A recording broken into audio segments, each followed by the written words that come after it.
All right, welcome back to the most electrifying podcast, sports and entertainment. I'm Michael Montgomery, Undefeated, and right now today we have my brother in Christ in arms, 1/5 of my favorite football family, South Plantation High School inductee for where his last name, his jersey number, is retired and be hanging up in the rafters for his contributions as All-State in football and state champion as a wrestler.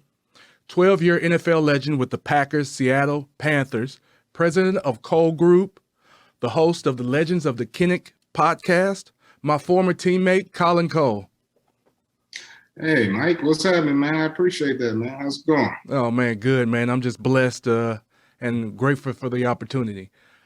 Undefeated, here on the show, I like to talk about, building healthy relationships, wealth, and overcoming adversity. And as I dissected your story and listened to your interviews, man, you're top three. You're the ultimate trifecta when it comes to that and what you've built and your family. And it's just a blessing to see.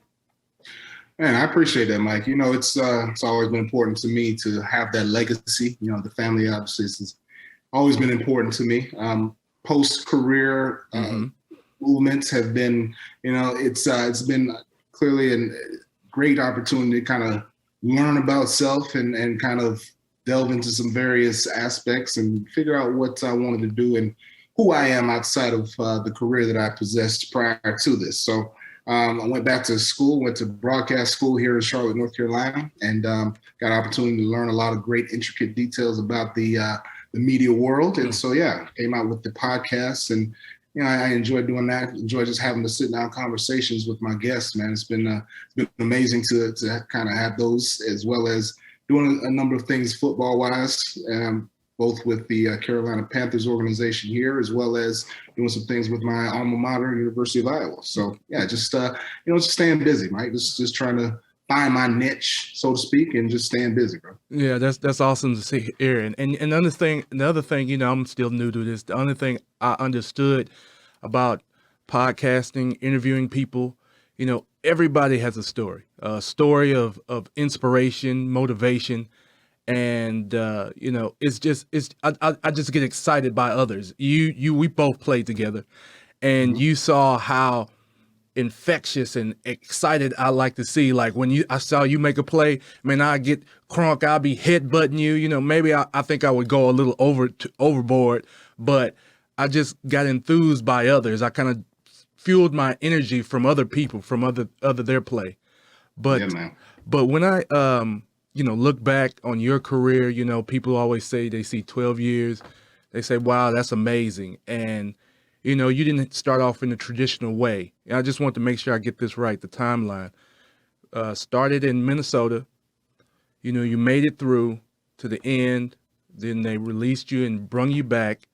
Then they had to release you. Then Detroit picked you up. And you made it through. And it was a similar situation where they had to release you. Is that kind of like the ballpark of what the extent of what that was? Oh man, yeah, that's pretty much it in a nutshell. Then you got to add to that the Detroit situation where I was released.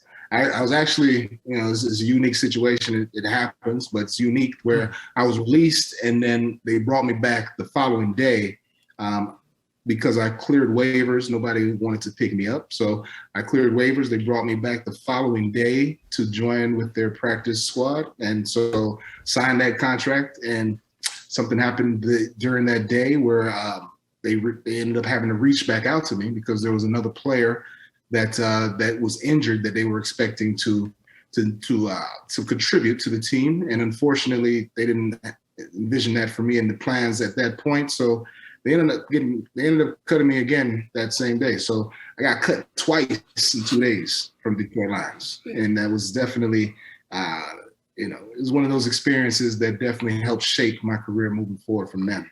Man. So, and I remember you mentioned on one interview, you said that one of the managers told you maybe this is not for you, and you were seriously doubting your career after that Detroit situation.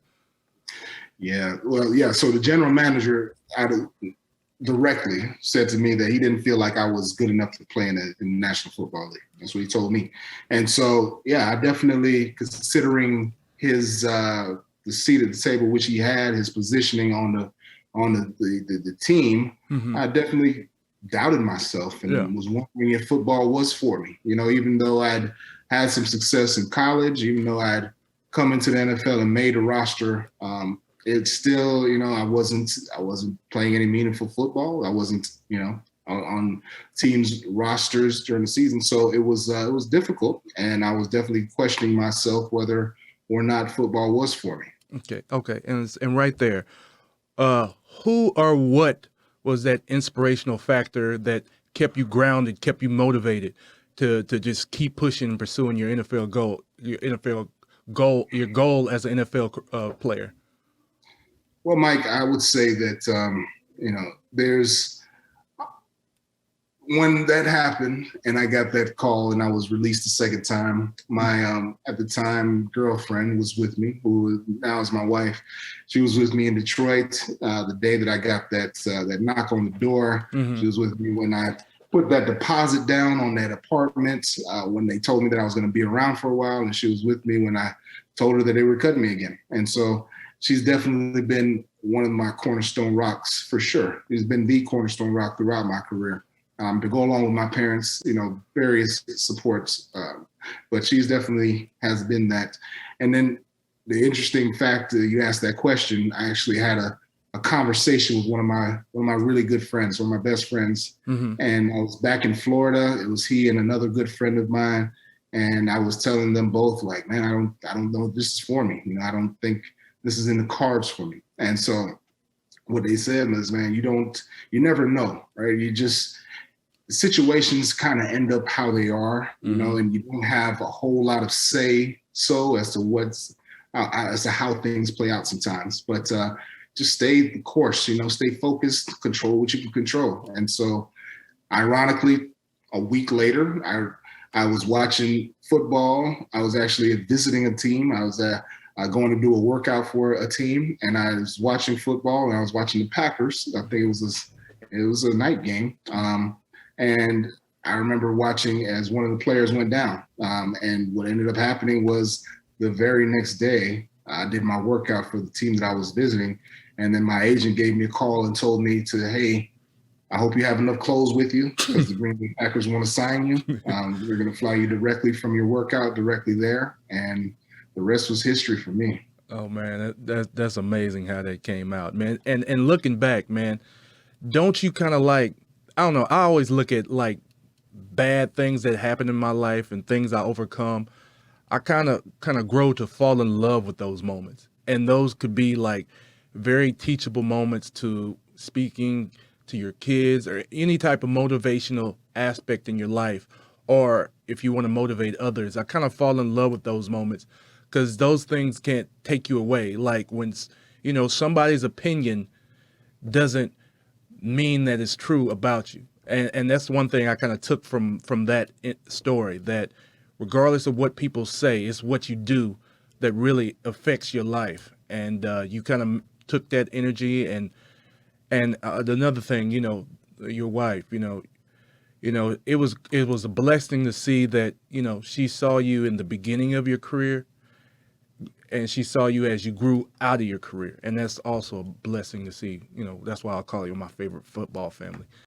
And so, yeah, you're at the Packers and you're playing. You went through the same situation where you played out, you made it to the roster, and you went to the practice squad for the year.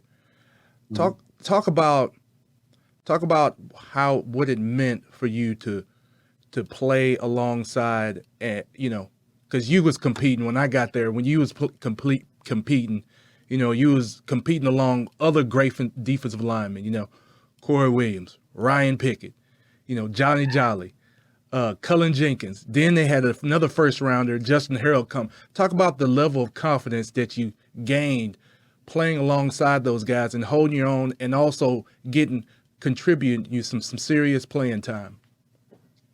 Well, Mike, I've always been a competitive, I don't say fiery, but I've been a competitive guy my entire, you know, since I played sports, organized sports. You know, it's always been about just trying to compete, do the best I can, and enjoy the moment the most I can. And so, it was an amazing opportunity to join the Green Bay Packers.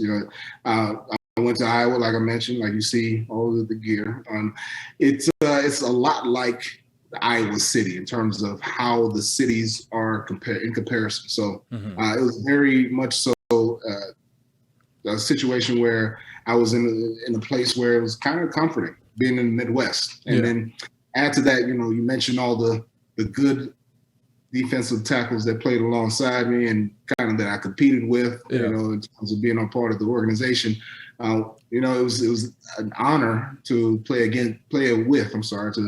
alongside those gentlemen because, those guys helped bring the best out of me because of how hard we competed in practice. We competed against some of the top offensive linemen, part of that offense, so it really helped us to get better. And then each of us tried to outwork each other on a daily basis, because of the fact that we were just all competitive as much as we were. And honestly, those relationships that I developed over those years are some that I still hold dear to me today, because there are not a lot of people that live the life and have the experiences that we have. And so to be able to relate to individuals that actually have similar stories and went through some of the same grinds that you did and that we did, that I did. It's amazing to be able to lean on some of those gentlemen and have conversations today, in a different light, obviously, as fathers, as men. It's different. And so I cherish those relationships and the time that I had in Green Bay as well as throughout my career, but mainly in Green Bay. I was young and had the opportunity to be alongside a couple other young guys that were working to try to make their own footing throughout that league. And you among others, I'd be remiss if I didn't mention Aaron Campman, who I played with there, but played with 3 years at Iowa. So the relationship that I had with him as a teammate, spreads beyond just my time there in Green Bay, and just relationships that I lean on to this day. So I feel good that I had the opportunity to be a part of an elite organization, but even more so an elite fraternity of men that that grind, all grinded the same way, and just lean on each other for inspiration and hard work. Yeah, and it was amazing to see, as I dissected, Cullen Jenkins, undrafted, Corey Williams, 6th round, Johnny Jolly, 6th round, you undrafted, so they was picking really good players that was really unknown, and everybody lived on to have great careers. I also want to talk about, I remember you mentioned your wife, and she was there, when she got the bad news, and you mentioned in a recent interview, after games she would be one of your biggest, critics. so you'll get after games. Talk about how that would go after games. She would be there. It's like, why you didn't make that tackle? Why you take on that double team? You didn't split it right. How did that conversation go? Yeah, it was some of that. But mostly, I was always, you kind of get, when, at least for me, I'm in the heat of the moment during games. It's hard for me to fully, remember everything that goes on within the game. So oftentimes after the game's over with, I would already have it recorded back home. I always, DVR those games so that I can go home and kind of get my first glimpse at what happened during the game. Because, on the field, you don't even know what's going on around you. You just kind of focus on your job. So, we would be watching games, and she would be as critical on me as I was on myself, if not sometimes more critical, which was all right. It was cool because, I have coaches that hold me accountable at work, and I have a wife that holds me accountable at home. So it was the best of both worlds. And it's funny, it's funny because oftentimes I say that she's a bit more of a football fan than I am, because sometimes she'll be willing, especially at the end of the season, she'd be wanting to watch games, at the end of the season, they're playing them basically Wednesday through Mondays, and she's willing to watch every day worth of games, and I get tired of it. But sometimes she's a bit more of a fan than I am. But the fact that I had somebody there that knows the game, knows what I'm supposed to be doing, and like, yo, what are you doing not to, how is it that you're not getting your job done? It was an absolute added motivation to make sure that I pleased the wife in that regard. Hey, let's talk about, that's true accountability across the board, on and off the field. So completely. Yeah, so that was exciting to see. Also, when you started having aspirations A plan. to play in the NFL, did you like idolize a person? Did you want to play like in the NFL? So like I was saying, I was too big, but I always loved playing. And one of my best friends, he was always, we played tackle in the streets, tackling in the grass, touching the roads, or we go up to the park and play. And I would always get the ball. Nobody could ever tackle me because I was too big, right? Yeah. So he would growing up, he would call me back in the mid 90s. There was a running back by the name of Natron Means who, played for San Diego Chargers, just was a beast on the field. He was a bigger guy. He wasn't, the small as most running backs. He wasn't a Barry Sanders or,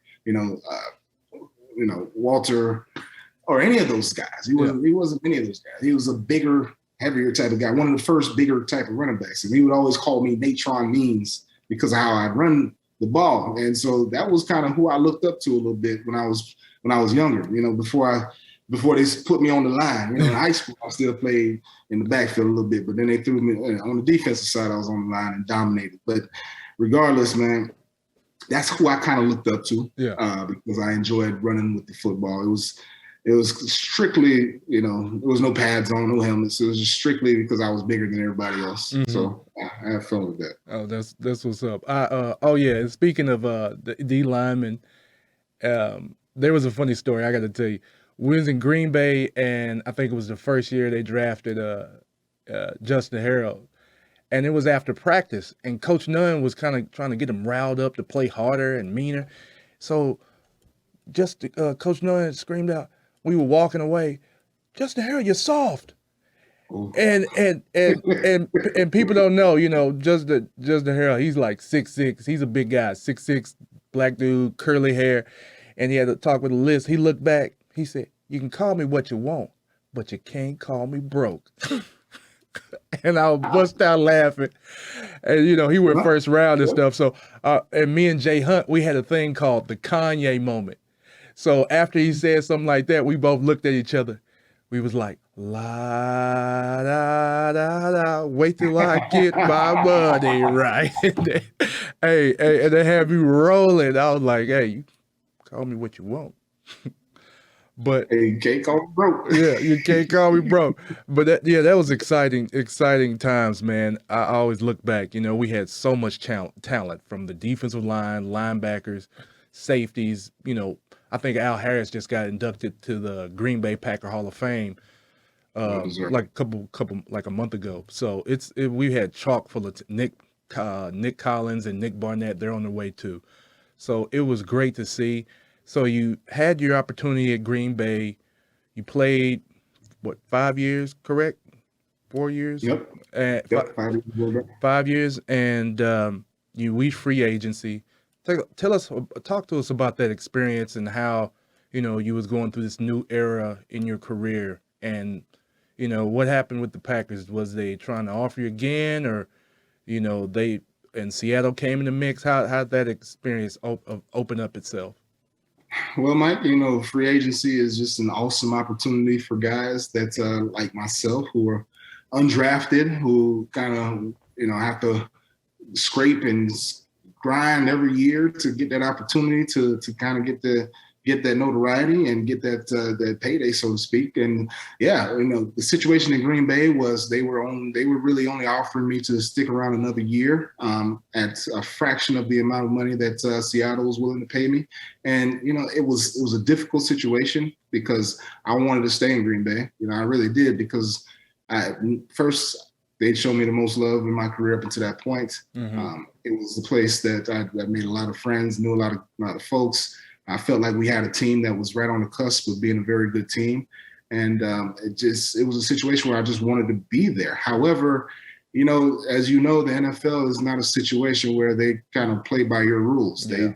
They do what they want to do as they want to do it. And for me to get the opportunity to be a full-time starter, as well as to cash in, so to speak, on the play that I'd had 5 years. During those 5 years in Green Bay, I had to make the decision to move on.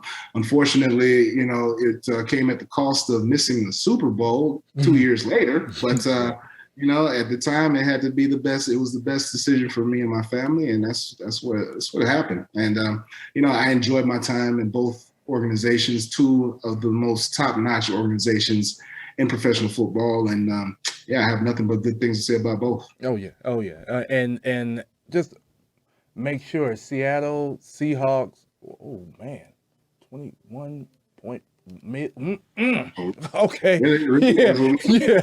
Yeah. You're right. It was the best decision, and I want to talk about, given what you went through, being cut multiple times, 4 times before you even saw a regular season game, the amount of pressures that you had to come. I always saw this, and it was a phrase that came up when I thought about your career. You mastered being comfortable with being uncomfortable, playing year after year, making the team after team. Talk about how the satisfaction that came over you when that organization believed in you that much to invest that type of money in you.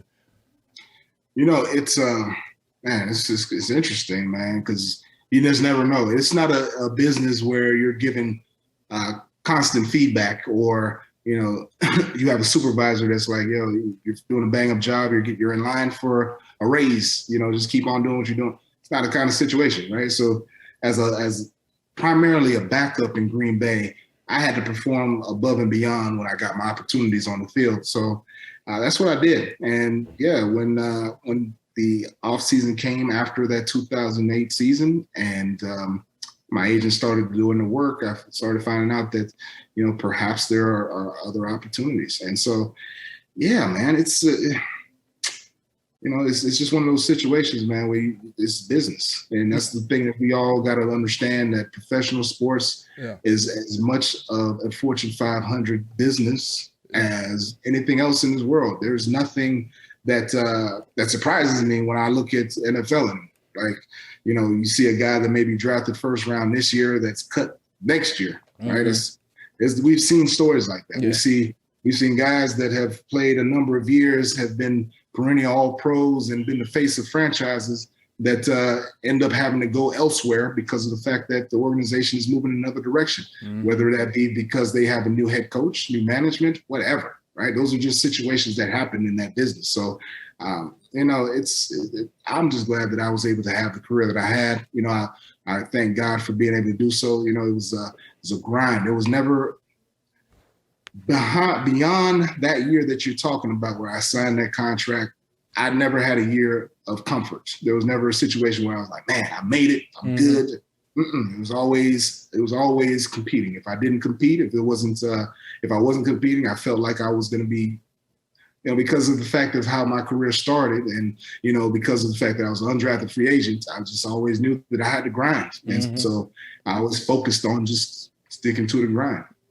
So what was going through your mind as you was putting your pen to the paper to sign that contract? Like, who were you thinking about? Was it anger to prove, or was it a little clear of relief because you had the opportunity for generational wealth to help your family? What was going through your mind as you was going through all that? Was tears rolling down? Talk to us how you was feeling.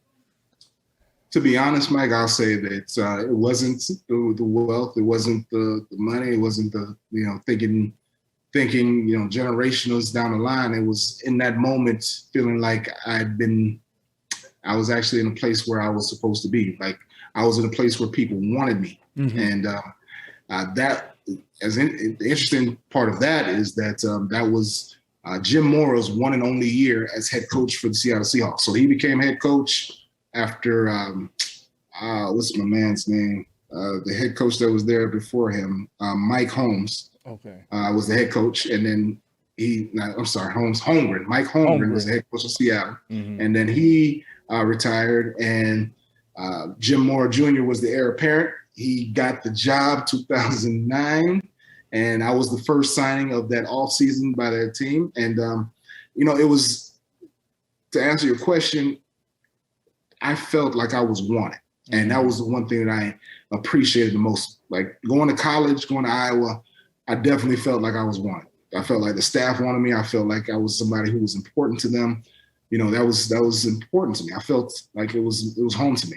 In Green Bay, as much fun and as I had there, as much as I enjoyed being around, you guys and relationships, I didn't feel like I was wanted like that, right? It was a competitive environment where it was so many different guys and a part of that group that it was just like, well, I'm just another guy in the mix, and I'm just doing what I can to make sure that I maintain my position and work my butt off so that the opportunity presents itself, I at least can show up and show out. And so when I did, and I went to Seattle and I signed, and the pen strokes were happening on the paper, I just felt like, man, Jim said that, man, we got the guy that we wanted. Oh man, and that made me feel like, yo, this is the place for me. Yeah. Unfortunately, he only had one season, and unfortunately, I suffered a pretty significant injury the following year. But and I felt like that was the place for me, and I felt like, throughout my NFL career, that's the first and only time I really felt like I was wanted.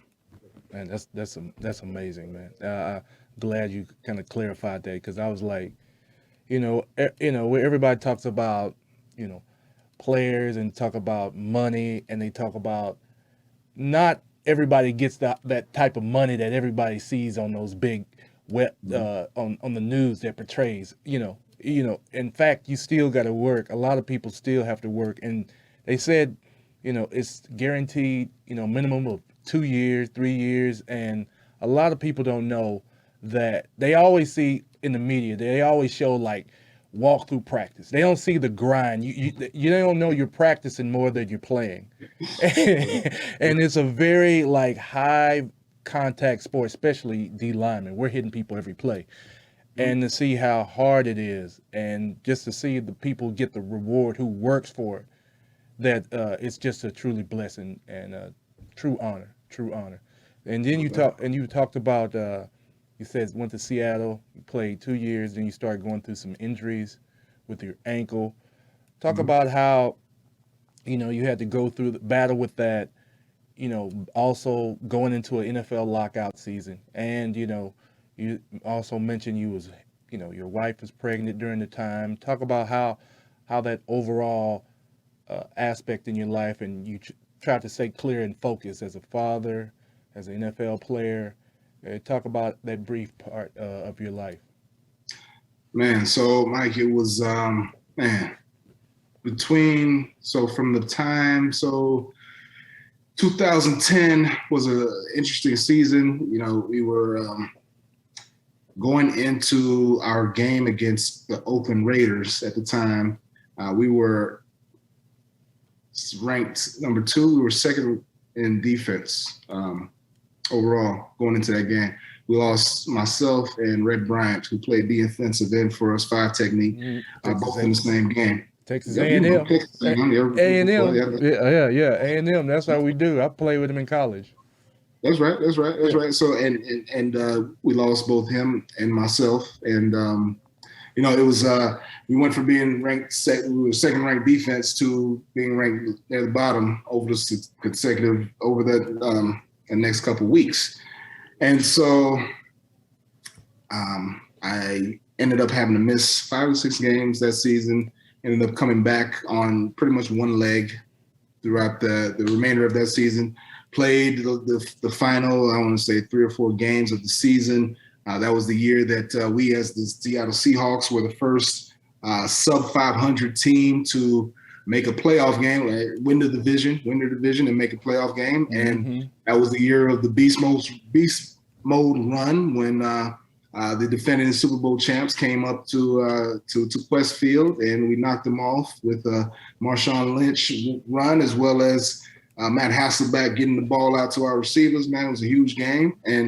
But we then had to travel to Chicago, and our playoff run was over, and I had to deal with the fact that I had a pretty severely injured ankle. And so I embarked on a journey which included 5 surgeries.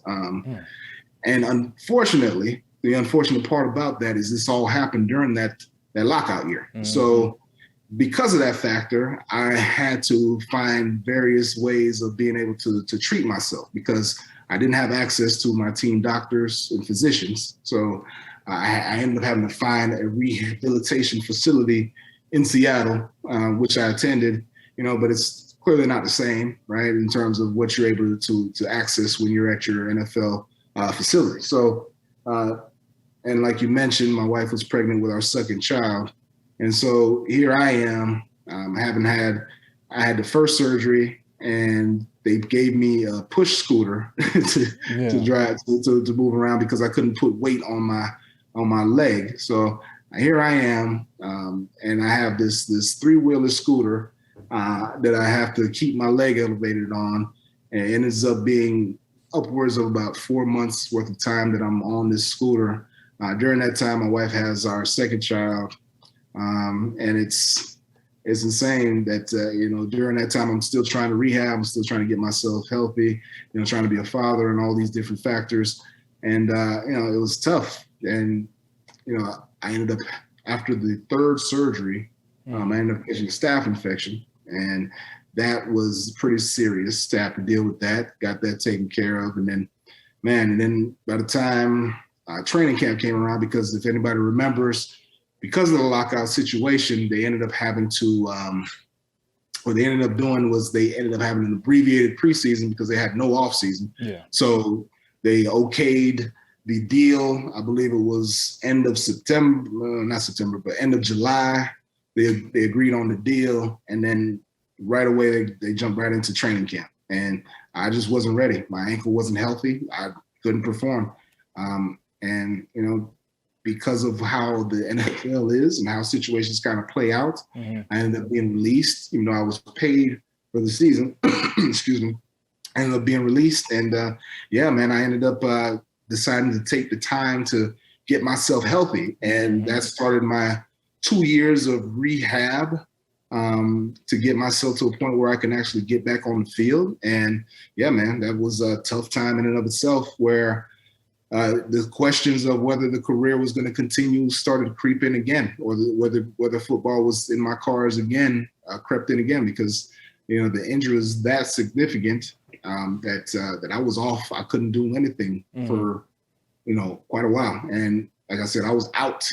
I was not a part of any organization 2011 and 2012 after they released me. So, those factors, those are some difficult factors, but those are also factors that kind of drive individuals. Like, that was definitely a time where I could have said, I did everything I want to do. At that point, it was 9 years in, and I'd beaten the odds already, but I still felt like there was something else that I wanted to give. And so that's when I reached out to the Panthers, and they gave me the opportunity. That's amazing. So, you say you reached out to them? Okay. I'm going to talk about that.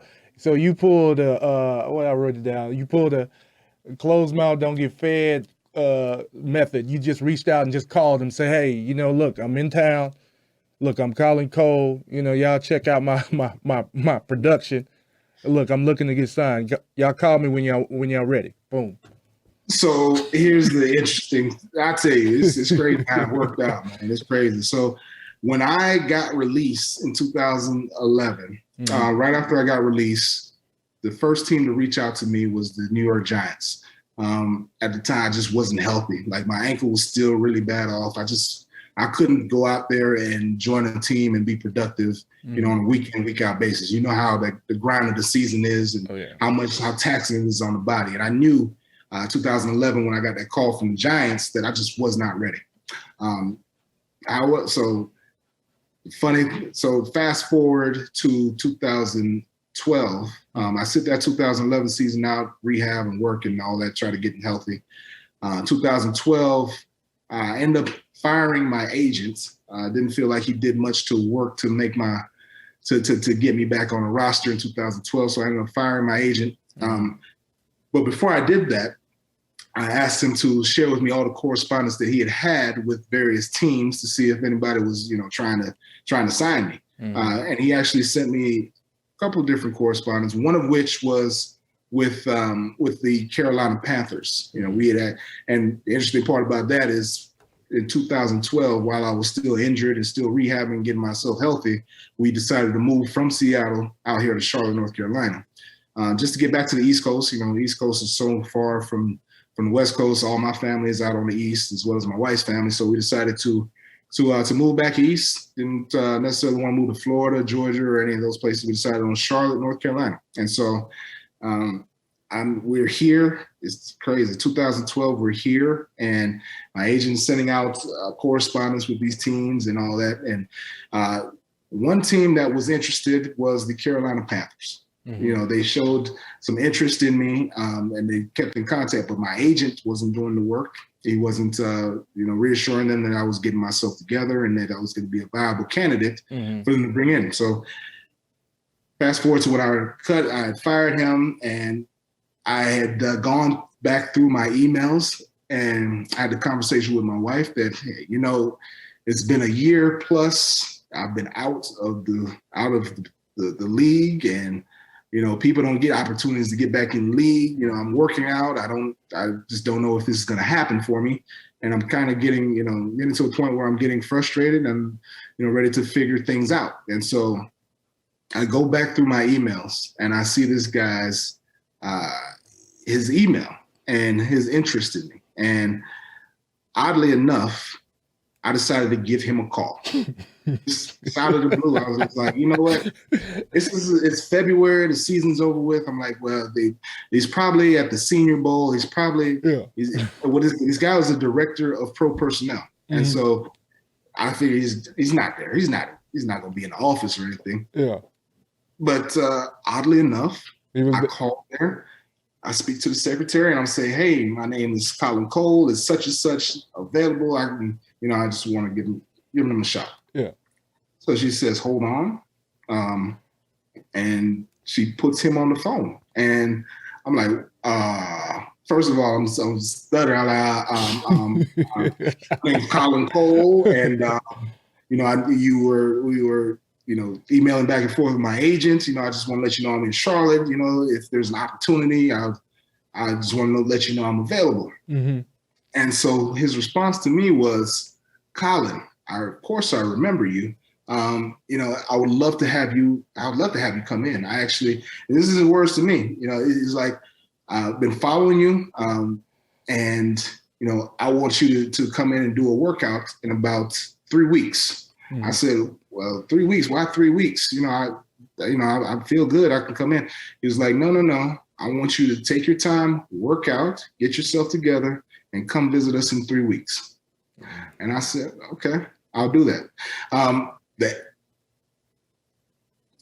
There's another side story, but I don't worry about that. But we'll move forward. So I go to this workout, and I meet the newly hired general manager mm-hmm. and the pro personnel guy. I'd gone through the workouts with the D-line coach and the head coach who were out there, and the GM and all that.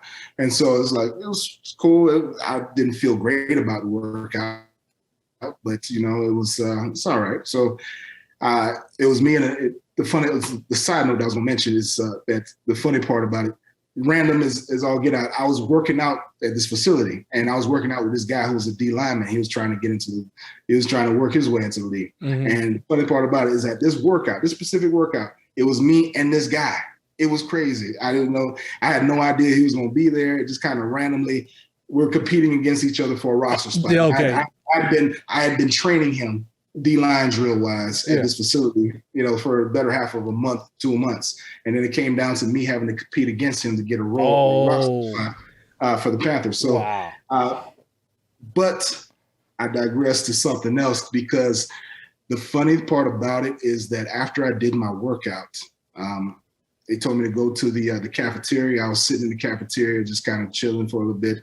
And then the general manager comes up and he's like, hey, you don't remember me, but I was a pro personnel guy with the New York Giants. Mm-hmm. And I've been looking at you, been wanting to sign you since 2011, and when you got cut from Seattle. Oh. And so the situation just worked out that he became the general manager with the Panthers. So between him and the pro personnel guy over with the Panthers. Both of them kind of it just worked out beautifully for me, and both of them had interest in me prior to me even doing that workout. So it was in the cards. God had a plan for me that I didn't even recognize, during the time when I was working out. But those two entities came together, and the second opportunity at my career was born, and I was able to finish out kind of the way that I wanted it to. Oh man, that's an interesting story. So you was training a guy that you had to compete for it. You were training a guy that you had to compete for a job.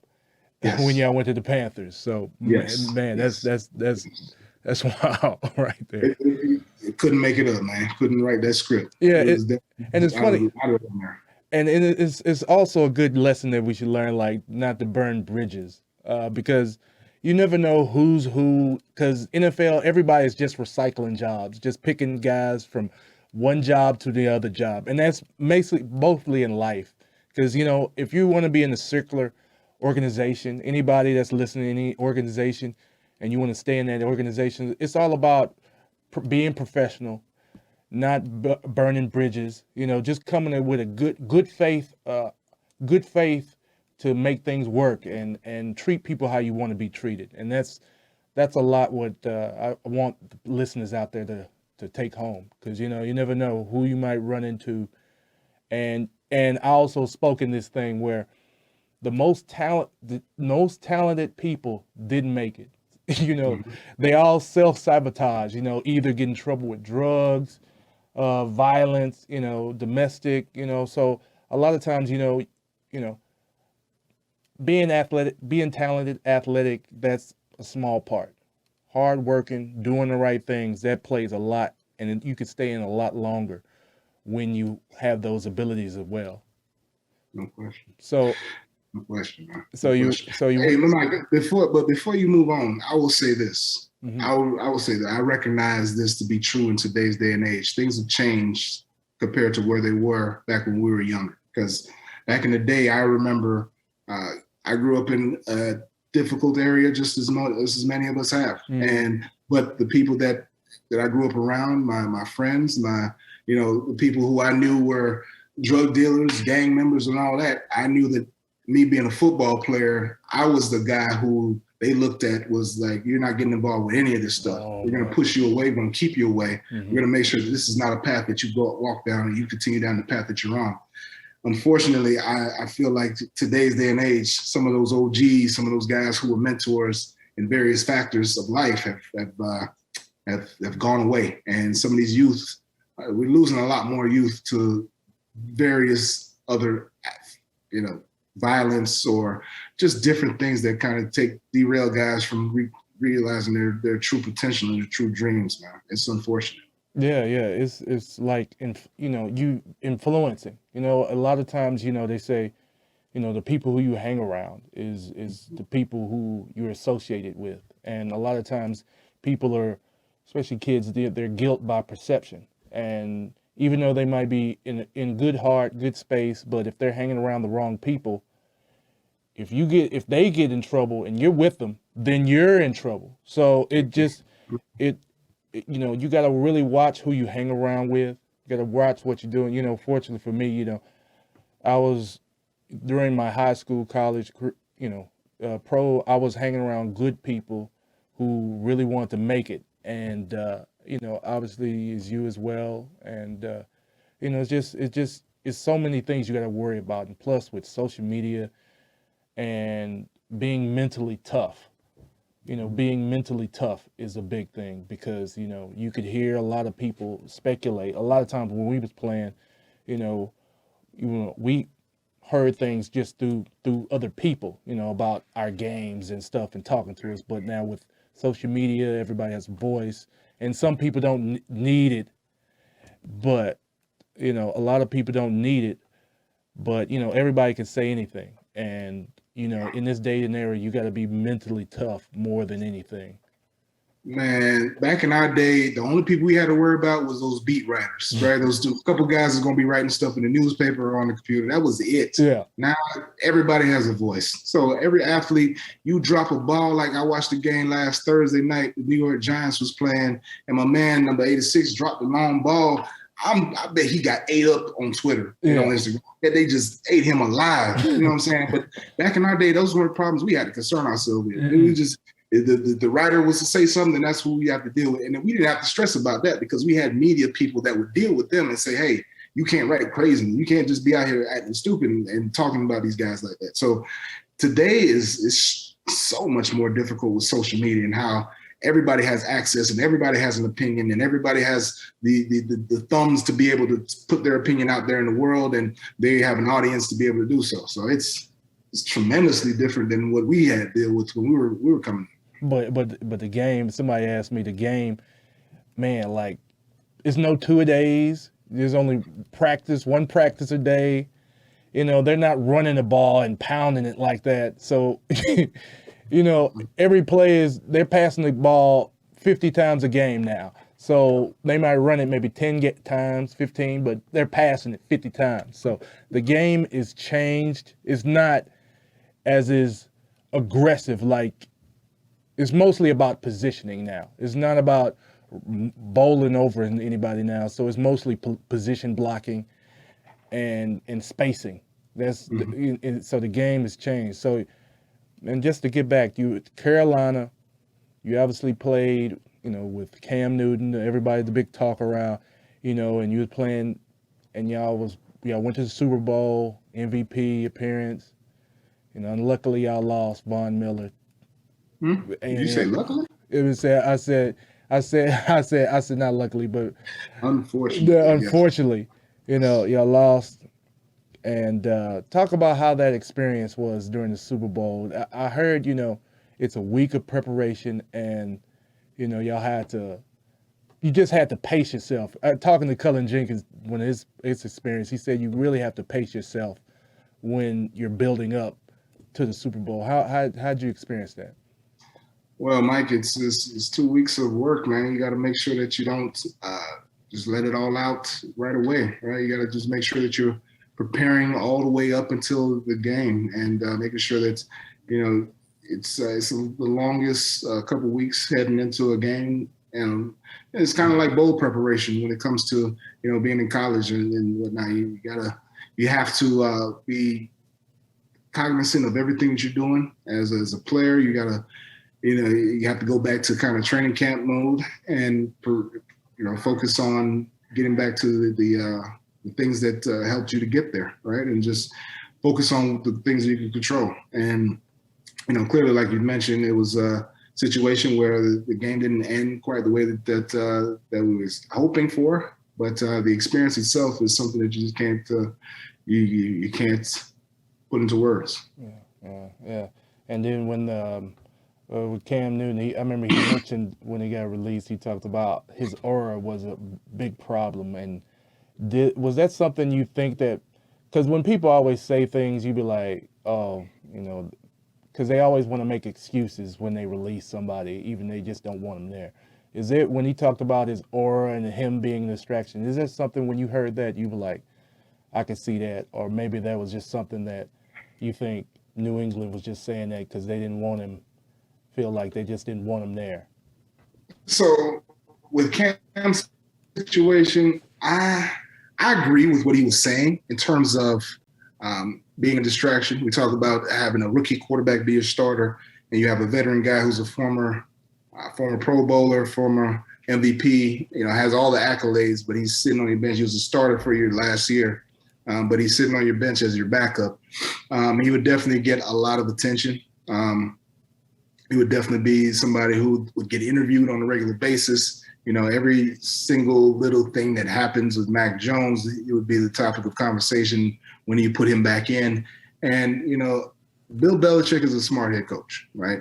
You can say what you want to say about him. You can say he cheats. You can say he lies. You can say he's a horrible interviewer. You can say whatever you want to say about Bill Belichick. Mm-hmm. What you can't say is he's not a winner. You can't say that about him. Yeah. And that being said, he knows what he wants to do. He knows the strategies that he wants to implement. He knows how he wants to handle things. I don't fault him for making that decision. because I could see how, it becomes a distraction for your team, it becomes a distraction for your organization. This becomes a topic of conversation in your coaches' meetings and throughout the building. I'm sure everybody, a part of the team, has their different opinions as to who should be starting, who shouldn't be starting. And, it becomes a bit of a distraction, like you mentioned. Yeah. It becomes a distraction. So it sucks because Cam Newton you can't tell me that Cam Newton isn't better than at least one of 32 quarterbacks in the NFL. However, the business is what it is. And there's some different things that come along with you when you go to an organization. We talked about me going to Seattle. They did their work. They did their due diligence before they'd offered me any kind of money. With Cam Newton, the New England organization, as well as every other organization in the NFL, looks at him and says, hey, is it worth bringing him in considering what he brings with him? What he brings with him is, the fashion sense, the media darlingship, he also brings with him, the unfortunateness of overthrowing the ball sometimes, being inaccurate at times, holding the balls too long at times. And so there are as many negatives as there are positives about Cam Newton as it pertains to being in an NFL organization. But again, for me, definitely deserves to be on the roster right now. Mm-hmm. Definitely better than a number of quarterbacks in the NFL. But in that situation in New England, Bill Belichick is a straight and narrow type of guy. He doesn't want to have to deal with anything that he does not have to deal with.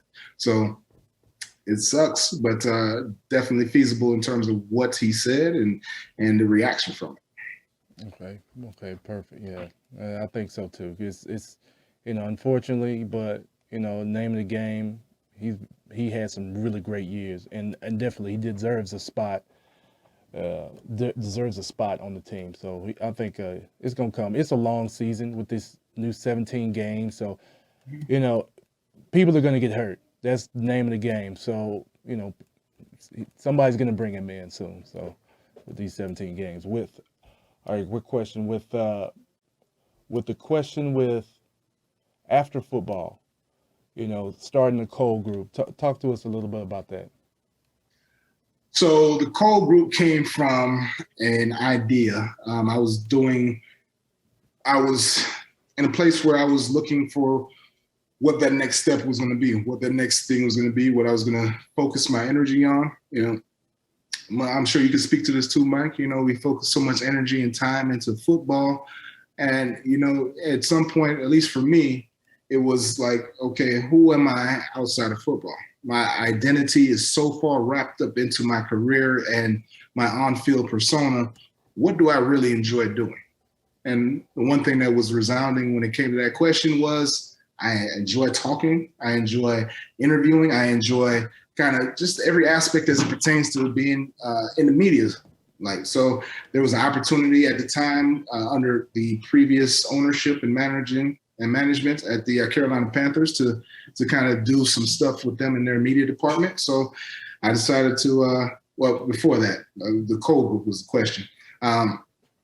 With the Cole group, I decided that I wanted to kind of see how I can kind of leverage some of the relationships that I had. And I wanted to be able to bring various types of events to individuals that were interested. I know we know a lot of people in the football world, and so I wanted to be able to bring football camps, golf tournaments, all those types of things, any kind of fundraising events to guys, make it a turnkey type of deal, so that all they had to do was show up and pull it together that way.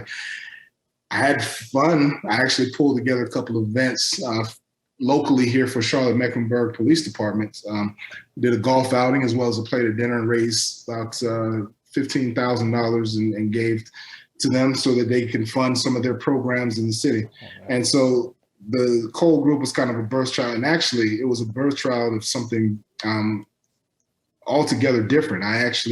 It was on the heels of here in Charlotte, we had an unfortunate situation where police ended up killing a young man, and we ended up having some protests here. That was back in 2017. We had some protests, and that prompted me to want to do something with the police. Mm-hmm. I have 5 active and retired actually 6 active and retired family members that are military. And so I've always had a strong connection and interest to do stuff to kind of help with law enforcement. And so that's where Cole grew. I was going to do events for various different areas, but it started with working with CMPD. And, like I said, I raised some good money and did some things there. Unfortunately, Mike, man, I ended up rupturing my disc in my back in 2017, in the fall of 2017. And all that stuff came to a screeching halt. So sorry to hear that. When I finally got healthy, and I kind of started to decide where I'm going to go from there, that's when I started to look at the media side. And I always had an interest in media, and I've always wanted to. It was just fun. It was a lot easier than the career that we had prior. So I enjoyed it. And so I was like, in order for me to really be good at this, I need to go to school to do so. And so I went to broadcast school, man. And so, that's where all that came from. That's what's up, man. I'm sorry to hear that. I oftentimes, run across a lot of teammates, injuries, back surgeries, man, just, especially with the back, we both went through that grind, pounding, and pray for many blessings and health. With we got a couple questions. I don't want to keep it too long. With if you could take something now and apply it to yourself, what would it be? Apply it to myself when you was younger, something now, and you can apply it to your younger self in your career. Anybody that's pursuing a similar career as yours, what would you tell your young self when you're going on that journey? I guess the biggest thing that I would tell myself is that, kill all the expectations, right? Just understand that don't put unnecessary stress and pressure on yourself. Mm-hmm. Just enjoy it, right? And work as hard as you possibly can with a smile, with a lot of energy, and enjoy the ride, because it's a short ride. Just like it's like everything else of meaning in life in terms of, the stints, like you go through school, you go through, elementary, middle, high school, and then you're done, right? Or you go to college and you're done. And school is done, right? The NFL career averages 2.5 to 3 years, but it's a super short period of time. So it's it's a situation where you just gotta enjoy it. Give everything you possibly can on it in that regard, but don't have the unnecessary stress and pressures on yourself to try and do this, right? Just have fun with it and work as hard as you possibly can with a smile on your face every single day. And that's what I would tell myself. I mean, because I enjoy playing ball. I wouldn't take that away from myself. I really had a good time in my career. I really did. It was, my father told me that when I was 5 years old, he asked me what I wanted to do. And this is what I said I wanted to do, was play professionally. And I did. So I lived the dream, man. Yeah, that's what's up. I got 2 more and I'll let you go. If you could choose the other 3 starting defensive linemen to play with you in the Super Bowl, who would you choose? Any era. It'd be you, another D tackle, and another DN, and another DN. Who are the other 3 people you would choose? Any area, in any era. Geez, that's a tough one. Well, I guess for me, being mainly one technique, being a guy who takes on the difficult role of double teams most of the time, a 3 technique next to me, man. That's a tough question. I go to end first. One of the best defensive ends to ever play the game is Reggie White. Man, he's my uncle always used to tell him, because I played D-line in high school. He's like, "Yo, that's who you need to be like. That's who's the best out there." And so Reggie is a monster at the end. And so I have to say Reggie White. In terms of that's a wish list, of course, but in terms of guys, and I'll say guys that I played with, man, I played with some pretty amazing ball players, man. Let me see. One guy I played with here, actually in Carolina, who unfortunately had some run-ins with the law, but was an absolute monster while he was playing, was was my man. What's his name? Dang, I a, remember his nickname. Oh, Greg Hardy. Hardy. You know what? That's what I was thinking about. I was like, I know it ain't Hardy, but man, yeah, cause he was a that beast. 2013 season. So my first season back on the football field was 2013. We were ranked in top 5 defense. We actually led the league in sacks that year. And Greg Hardy was just on a tear that season. He was a complete animal. He played end, he played inside, and he was unblockable. And man, he's a monster. You know, unfortunately, he had the situations arise that derailed his career a little bit. But to talk about flat out just a beast, and that season, man, he was definitely that. And then D tackle, yeesh. That's the technique. We got Aaron Donald, Warren Sapp, John Randall. He said 3. I mean, every last one of them was just, they speak for themselves. I mean, yeah. Certain Hall of Famers at some point. But if I were to say a defensive lineman, geez, D tackle, that's a tough one. I mean, Sapp was a beast. But I enjoy playing with some good ball players. Yeah. There's just too many guys to name.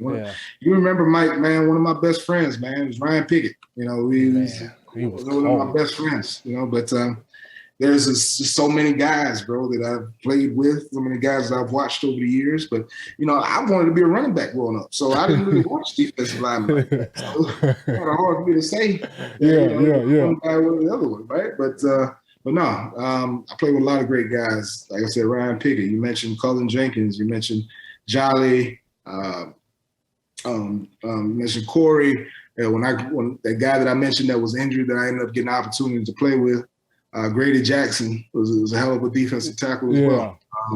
You know, it's so many guys. I played with Brandon Meebane in Seattle. Here in Carolina, Dwan Edwards, Starlo Tulele, Kawan Shorts. I mean, just a tremendous. I've always had the opportunity to play with some tremendous ball players. So it's hard for me to say who I would want starting alongside of me. But man, it's a situation where it's a ton of guys, man. I can't just name one. Okay, well, I so appreciate that, man. And if I apologize. No, it's all good. I just get something to think about. Also, all right, last question. If you can have one guest on my show, who would you have? And you gotta help me get him. Well, who would you have? Who would you think would be a good person I can get on?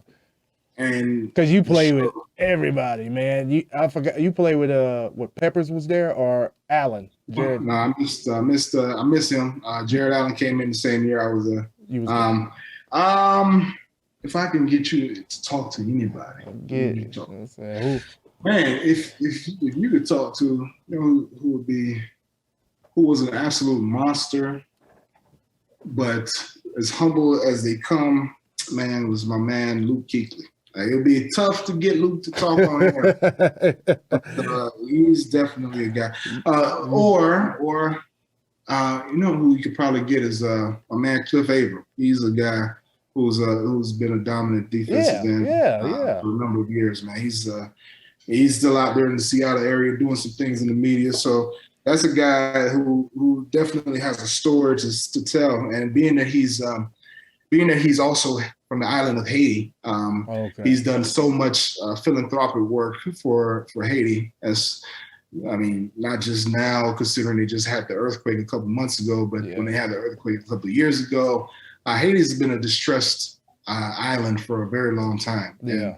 And, guys like Cliff have really dedicated themselves to bringing about some change and bringing about some help to the island. So I would say that Cliff Averill was definitely a guy who's got an amazing story to tell. A little bit different than mine, but amazing individual, amazing human being in and of itself anyway.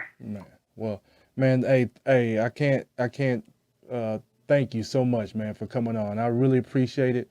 Appreciate you sharing your story, your life. You know, anybody out listening, hey, remember, Undefeated. It's not just a podcast, but it's a way of thinking.